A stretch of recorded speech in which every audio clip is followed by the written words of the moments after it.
नमस्कार। आइए सबसे पहले बात करता हूं मैं आपकी कनिष्ठा उंगली के बारे में।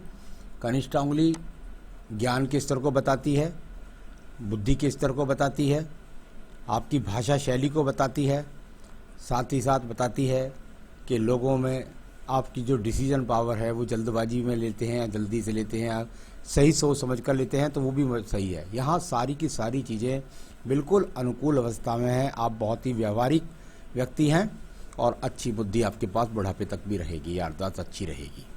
आइए बात करता हूँ मैं सूर्य की उंगली के बारे में, जो यश के लिए, मान सम्मान के लिए, माता पिता से संबंध के लिए, राज्य सरकार की नौकरी के लिए, बहुत सारे कारक हैं उनके लिए जानी जाती है, और आंखों के रोगों के लिए, रीढ़ की हड्डी के रोगों के लिए, बहुत सारी चीज़ों के लिए जानी जाती है। यहाँ पर यदि मैं देखता हूँ तो इस पर कोई बहुत ज़्यादा खड़ी हुई रेखा तो नहीं है, लेकिन कुल मिलाकर ये वो उंगली है जो बताती है आपके जीवन के अंदर जो आपकी बृहस्पति की उंगली के लगभग बराबर हो रही है।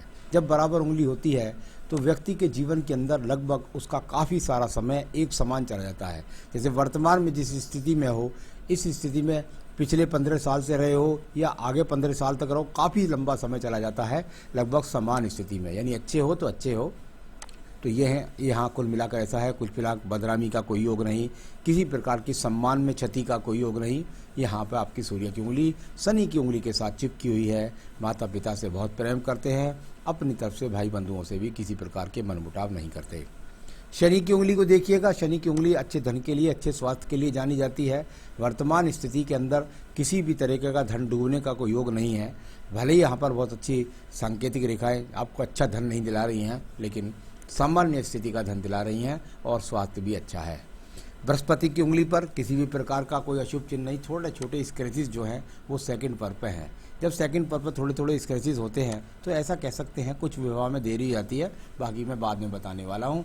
यहाँ कुल मिलाकर के आप ईश्वर का धन्यवाद कीजिए, उसकी पूजा पाठ करिए, क्योंकि बृहस्पति पर खड़ी हुई रेखाओं का होना अनिवार्य है अगर आपको संतान चाहिए और साथ ही साथ पत्नी का सुख। तो ये सब चीज़ें यहाँ पर बृहस्पति पर्व में थोड़ा सा कम दिखाई दी। अब मैं बात करता हूँ आपके बुध पर्व के बारे में। बुध का पर्व और सम पर्व के रूप में विराजमान है, यानी कुल मिलाकर के यदि मैं कहूँ तो सम पर्व बुध पर्व यहाँ पर है और विवाह रेखाएं भी हैं। यानी सम पर्व बुध पर्व का क्या काम होता है? सम पर्व बुध पर्व पर यदि कोई अशुभ चिन्ह नहीं होता तो व्यक्ति अपने जीवन के अंतर्गत कुल मिलाकर के जो संपन्नताएं हैं उसके पास ठीक होती हैं और धन के अच्छे आगमन निरंतर रूप से बने रहते हैं। ऐसा कुछ भी नहीं होता कि वो किसी के आगे हाथ फैलाए। तो कुल मिलाकर यहाँ पर बुध पर्व आपके अनुकूल स्थिति में आपके पास है, कोई अशुभ चिन्ह नहीं। बात करता हूँ इसके बाद सूर्य के पर्व के बारे में। सूर्य का पर्व और नीचे की तरह ट्रायंगल भी बना, यहाँ ट्रायंगल बने और इस प्रकार से रेखा थोड़ा साइड से चले तो यदि ऐसा व्यक्ति राज्य सरकार की नौकरियों के लिए प्रयास करे तो उसे राज्य सरकार की नौकरी मिलती है। हाँ, ये बात जरूर है कि थोड़ा साइड से रेखा आई है कट करके तो ऐसे व्यक्ति कुछ दिन और जॉब में भी नौकरी कर लेते हैं।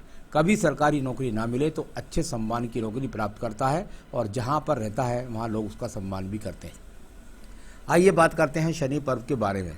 शनि का पर्व जहाँ धन के पर्व के लिए और भाग्य पर्व के लिए जाना जाता है, और भाग्य पर्व पर यदि मैं देखता हूँ तो हल्का सा ये एक थोड़ा सा एक्स का चिन्ह कह लीजिए या लंबवत रेखा पूरी तरह समानांतर रूप से ऊपर नहीं खड़ी है, लेकिन इसको मैं ऐसा तो नहीं कह सकता कि यहाँ आपका भाग्य रूठा हुआ है। ऐसी कुछ नहीं है, भाग्य आपका साथ दे रहा है, थोड़ा संघर्ष आपका करा रहा है।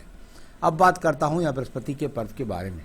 बृहस्पति पर्व ज्ञान की रेखाओं का संबंध शनि पर्व से बन जाए, व्यक्ति पत्नी की जिम्मेदारी उठाता है, साथ ही साथ अपना मकान व्यक्ति का स्वयं होता है, चाहे पैतृक संपत्ति का हो, और साथ ही साथ जो संसाधन की बात है वो अपने समर्थ पे व्यक्ति बना पाता है। तो बृहस्पति यहाँ पर कुछ मिलाकर ठीक है।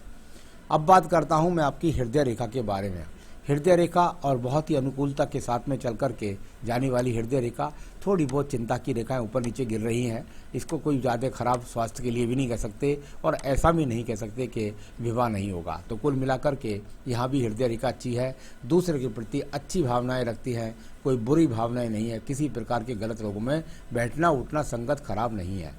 अब बात करता हूँ मैं इसके बाद में आपकी सीधा हृदय रेखा के बाद आपके मंगल पर्वत के बारे में। मंगल पर्व कर्म के रेखाओं के रूप में जाना जाता है। हालांकि यहाँ पर कर्म रेखाएं देखता हूँ तो शारीरिक श्रम की नहीं है, लेकिन बौद्धिक श्रम की यहाँ पर रेखाएं मजबूती से विराजमान है। यहाँ की रेखा का संबंध सूर्य पर्व के नीचे भी बना है, यानी कि मैंने वजह से कहा था कि नौकरी का संकेत बार बार हाथ के अंदर दिखलाई पड़ता है। तो चलिए, ये मंगल पर्व यहाँ अनुकूल निकला, आप कर्म करने वाले व्यक्ति हैं और यहाँ से चलती है आपकी बुद्धि रेखा। और बुद्धि रेखा थोड़ा सा संघर्ष कराने के बाद आपके जीवन के अंदर समानांतर चल के हल्की सी दो मुखी होती है या रहती है इसी प्रकार से। तो ये अच्छी रेखा है, इसका संबंध भी मंगल पर्व से ही बन रहा है, यानी कि नौकरियों से लगातार लाभ के संकेत यहाँ हाथ में दिखलाई पड़ते हैं। अब बात करते हैं आपके दूसरे मंगल पर्व के बारे में। दूसरा मंगल पर्वत झगड़ों के लिए, झंझटों के लिए, मुकदमे के लिए, मिलिट्री के लिए, सेना के लिए, ऐसे क्षेत्रों से जुड़ने के लिए यहाँ पर इस प्रकार सा कोई भी संबंध नजर नहीं आता। चंद्र पर्वत को देखिएगा मानसिक टेंशन के लिए, साथ ही साथ गुनगुनाने के लिए, गाना गाने के लिए, माता से लाभ मोटा मिलने के लिए, मन में शांति के लिए, ये सारी की सारी चीज़ें यहाँ लगभग अनुकूल हैं। आप मानसिक शांति भी रखते हैं, डिप्रेशन का शिकार भी नहीं होंगे और कुल मिलाकर किसी जल में गहरे में जाने से भी नहीं डरते हैं। तो यहाँ कुल मिलाकर चंद्र पर्वत आपका अनुकूल है, जो वर्तमान में विदेश यात्राओं को कहीं से संबंध नहीं बना रहा, यात्राओं के लिए संबंध नहीं बना रहा। ये एक रेखा है, इसको बोलते हैं हमारे यहाँ पर प्रगति की रेखा। आपके दिमाग के अंदर योजना चल रही है कि मेरे जीवन के अंदर उन्नति किस प्रकार से, तो ये प्रगति की रेखा, इनकी लंबाई बढ़ जाती है तो इनका फल अलग हो जाता है। भाग्य रेखा को देखिएगा, भाग्य रेखा, और यहाँ भाग्य रेखा आपकी आयु रेखा से चलती, यानी इस प्रकार से चल करके और लगातार चलती है। भले ये हल्की है, ज़्यादा गहरी नहीं है, लेकिन ऐसा कहीं पर ही नहीं है कि आपका भाग्य आपसे कहीं से रूठा हुआ है। आपको लगातार काम मिलता रहता है और उससे आप अपना जीवन अर्जन करते रहते हैं। तो ये अच्छे संकेत यहाँ भी नज़र आते हैं। चलिए, अब मैं बात करूँगा इसके बाद में आपके शुक्र पर्व के बारे में। शुक्र का पर्व संसाधनों के लिए जाना जाता है और संसाधनों का पर्व यदि मैं देखता हूँ तो छोटी मोटी स्क्रैचेज, कुछ एक्स, इस तरह की यहाँ पर, यानी ये शुक्र संसाधन, साथ ही साथ पत्नी से संबंध, वैवाहिक जीवन में सुखी, ये स्थान का खाली होना, ये अपने आप में अच्छा संकेत नहीं है, आपकी विवाह में देरी का कारक बना हुआ है। आइए बात करता हूँ इसके बाद में एक और रेखा के बारे में। ये रेखा है आपकी मंगल रेखा। मंगल रेखा बहुत बेहतरीन रेखा, ये वो रेखा है आपके हाथ के अंदर जो आपको भक्ति मार्ग से जोड़ती है, ईश्वर की कृपा से जोड़ती है। साथ ही साथ ऐसे व्यक्ति को जीवन में कोई टच नहीं करता, उसका कुछ बिगाड़ नहीं सकता, उसका कोई बाल बाका नहीं कर सकता, क्योंकि आपके पास मंगल रेखा यहाँ पर मौजूद है। सारी मुसीबतों से आप निकल करके बाहर आ जाएंगे। ये आपकी यहाँ पर आयु रेखा है और बहुत ही मजबूती के साथ में ये आपकी आयु रेखा जा कर के नीचे मणिबंध के साथ संबंध बनाती है। 80 वर्ष से आयु भी कम नहीं है।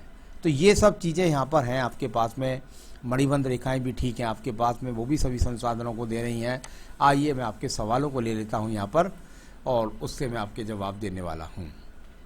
आपने पूछा पंडित जी मेरी शादी कब होगी। शादी के लिए आपके पास में 27 साल 28 साल बहुत ऑफर आए होंगे, आपने विवाह नहीं किया होगा। चलिए, कोई बात नहीं है, ये ऐसा हाथ नहीं है कि जिसमें आपका विवाह नहीं होगा। आपका विवाह निश्चित रूप से होगा और बहुत प्रेम संबंध भी आपकी पत्नी से रहेंगे और ये अवसर आपको अब से लेकर के 2 साल के अंदर है। तो यानी कि अब से 35 से लेकर 37 वर्ष के बीच में आपका विवाह संपन्न हो जाएगा।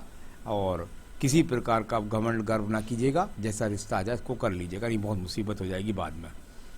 लाइफ में कितना कामयाब और सक्सेस कब होगी। जहाँ तक आपने मुझसे 35वें वर्ष के बाद बात करते हैं, वहाँ पर भाग्य रेखाएं और मस्तिष्क रेखा, हृदय रेखा सब अनुकूलता से बनी हुई हैं। कुल मिलाकर बहुत ज़्यादा अगर प्रोग्रेस के चिन्ह नहीं हैं तो ऐसा कुछ भी नहीं है कि आपको बहुत ज़्यादा परेशानी का सामना है। यहाँ पर जो सक्सेस की बात करते हैं आप, मैं समझता हूँ अभी आपके जीवन में संघर्ष जो रहेगा, असली जो जीवन का आनंद आएगा वो लगभग आपको 40 वर्ष के बाद, जब ये राहु रेखा कट जाएगी, इसके बाद में आपको ज़्यादा जीवन का आनंद आएगा। लाइफ के बुरे वक्त और अच्छे वक्त के बारे में बता दीजिए। देखिए, जब हस्तरेखा को हम पढ़ते हैं तो इससे हमें बहुत ज़्यादा हक नहीं होता कि हम उसको बहुत ज़्यादा जीवन के अंदर आगे तक बोल दें। यहाँ पर कुल मिलाकर के ये कोई बुरा हाथ नहीं है, आपके जीवन के अंदर कभी बुरा वक्त नहीं आएगा, आपको डरने की कोई ज़रूरत नहीं है। लेकिन बाद में आकर बहुत सारी राहु रेखाएं काटने लगें, किसी प्रकार के दीप बनने लगे, कोई तिल उभर आए, तो इतना आगे का तक का तो नहीं, लेकिन कुल मिलाकर के आपके जीवन का अच्छा समय शुरू होगा 40 वर्ष के बाद। तो ये यहाँ तक। और आपने पूछा तो मैंने आपके ये जो सवाल आपने पूछे हैं वो मैंने आपको बता दिए। मैं जो चिंतित हूँ वो थोड़ा सा विवाह के बारे में और कर्म के बारे में। क्या कौन सा ऐसा उपाय आप करें जिससे आपके प्रमोशन आपका लगातार बने, आपका काम धंधा बिल्कुल बढ़िया तरीके से चले। इसके लिए आपको 2 उपाय करने होंगे। एक तो पहनिएगा आप फायर ओपल, इस उंगली के अंदर जल्दी से जल्दी फायर ओपल पहनिए। इसके कारण आपको जीवन में प्रगति भी मिलेगी, प्रमोशन भी मिलेगा, काम धंधा भी चलेगा, संतान सुख भी मिलेगा और विवाह तो बहुत जल्दी होगा, क्योंकि शुक्र आपका थोड़ा सा पिटा हुआ है। उसके लिए आपको फायर ओपल पहनना होगा। फायर ओपल आप मुझसे प्राप्त कर सकते हैं और मैं आपके स्थान तक आपको पहुंचा भी सकता हूं। और अंगूठी बना करके पहले सैंपल दिखला दूंगा आपको, अगर आप कहेंगे तो फिर उसके बाद अंगूठी बनाकर आपको बता दूंगा। तो फायर ओपल तो आपको पहनना है। साथ ही साथ कुछ ज़्यादा नहीं करना, बस एक ही पूजा आपको बता रहा हूं और वो है संकट नाशन गणेश स्तोत्र। संकट नाशन गणेश स्तोत्र का आप जो है नित्य पाठ कीजिएगा और बस इसी से आपका सब काम हो जाएगा। इन 2 रत्नों, ये रत्न निर्धारण कर लीजिए, एक रत्न ये और उसके बाद ये संकट नाशन गणेश स्तोत्र। आप जीवन में सुखी रहें, तरक्की करें, यही मेरी शुभकामनाएं हैं। नमस्कार।